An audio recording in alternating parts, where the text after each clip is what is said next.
Olá, o programa Invista Aprendendo com Quem Faz tem hoje aqui nos estúdios da TV Osasco um emancipador. Para você que está assistindo o nosso programa em outras cidades, em todo o estado de São Paulo, Osasco vai fazer agora 50 anos de emancipação no próximo ano, em 2012, e nós temos aqui um dos representantes, um emancipador, um dos representantes da Ordem dos Emancipadores de Osasco, que é o nosso querido Antônio Pereira Lapas, que tem aí muita história para contar para a gente. Então, apesar dele ser empresário, técnico eletricista, corretor, contador, corretor de imóveis, contador, faz um monte de coisa, mas nós vamos abreviar tudo isso e direto falar aí das origens do Lapas, que nasceu lá em Cafelândia, para nós aumentarmos o tempo de contar as histórias, porque o Lapas tem muito que contar. Lapas, me perdoa de tirar o senhor, de não tratá-lo de senhor,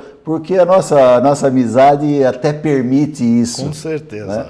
Né? Lapas, seja muito bem-vindo ao programa Em Vista na TV Osasco. Obrigado.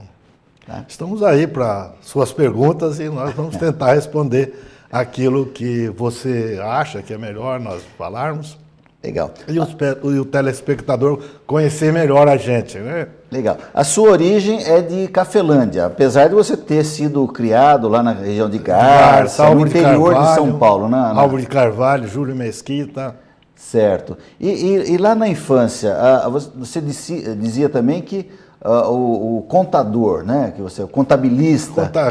Era como fala, guarda-livro. Lá era guarda-livro. Guarda-livro. Você estudou lá no Instituto Universal Brasileiro. Certo. Fiz curso pelo Instituto Universal Brasileiro. E foi lá em Garça isso? Foi lá em Garça. Em Álvaro de Carvalho, precisamente cidade de Álvaro de Carvalho. Que nós tínhamos padaria lá. Certo. Nós tínhamos padaria em Álvaro de Carvalho e Júlio Mesquita. Duas cidades pequenininhas, bem pequenas. Sim. Ao lado de Garça.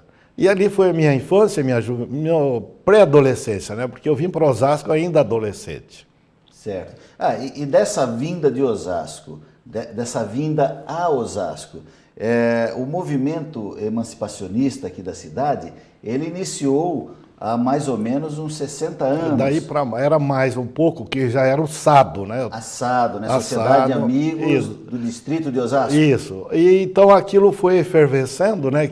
Porque Osasco não tinha luz na rua, não tinha asfalto, não tinha nada. Osasco não tinha nada.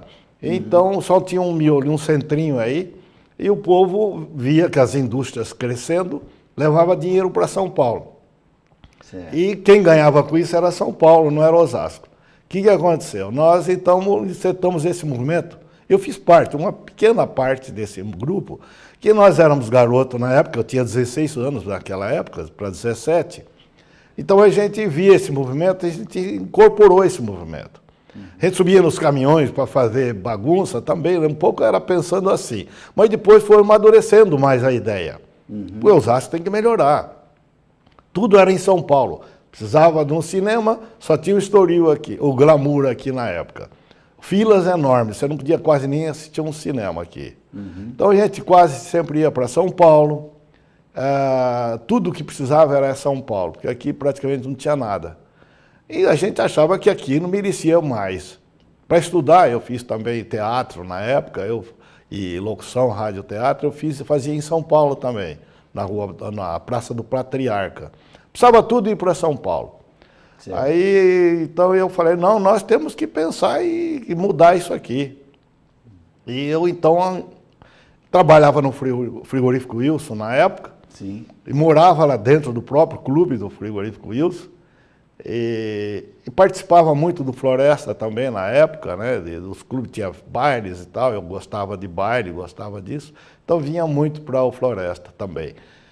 Mas eu achava que Osasco tinha que melhorar, porque nós tínhamos várias indústrias fortes aqui, citando a Cobrasma, citando a Chaleua, que tem uma firma pequena também, a Soma, o frigorífico Wilson, a Eternite, Moinho Santista, a Osran. Nós tínhamos grandes empresas aqui. Certo. Então, eu achava que o dinheiro era grande e nós não tínhamos retorno nenhum disso aqui. Eu quero passar para o nosso telespectador de outras cidades que não conhece. Aqui em Osasco todo mundo conhece o Lapas, o Jorge Lapas, amigo da gente também. Mas aí fora, o nosso programa, Lapas, ele está indo para mais outras 30 cidades em todo o estado de São Paulo. E a importância, para você ter uma ideia, da Ordem dos Emancipadores, do qual o Lapas também é diretor, eu aproveito e mando um abraço lá para o Setter, né, Geraldo Setter, que é um jovem, aliás, como jovem é o Lapas também, só que é jovem há mais tempo do que eu, né? Então é mais jovem. Bem mais jovem que você. do que eu. Essa Ordem dos Emancipadores, ela iniciou, a cidade vai fazer 50 anos, mas o Clube Floresta, por exemplo, é um clube que tem 95 anos. Mais de 95 anos. 95. Então é quase um centenário. E esses dias se comemorou também o centenário do Antônio Agu. Antônio né? Agu. Então, é uma cidade... Não, e também centenário do Demetri Sansan de Lavaux, que morou em Osasco, foi o primeiro voo da América Latina, um osasquense. Sim. E eu fui visitar o túmulo dele em Paris, em junho do ano passado, lá em Paris, no túmulo do Demetri. É legal que você saiba e veja esse orgulho, porque aí nós tentamos fazer a ligação. Por quê? Por que trazer um emancipador para falar? Mas é um empreendedor. Os emancipadores são a essa consideração, mas naquela época foram os grandes idealizadores de uma cidade tão pujante de quase aí 1 milhão de habitantes. Hoje Osasco, para você ter uma ideia, é o 3º PIB do estado de São Paulo e o 10º PIB do Brasil. Não é pouca coisa, né, Lapas? Foi a nossa luta que valeu a pena, né? Com certeza. Nós vamos fazer agora um pequeno intervalo e vamos voltar já falando aí do trabalho. Lapas, que já foi presidente de alguns clubes aqui na cidade, participou, é um jovem participativo. Nós voltamos já para contar essa história.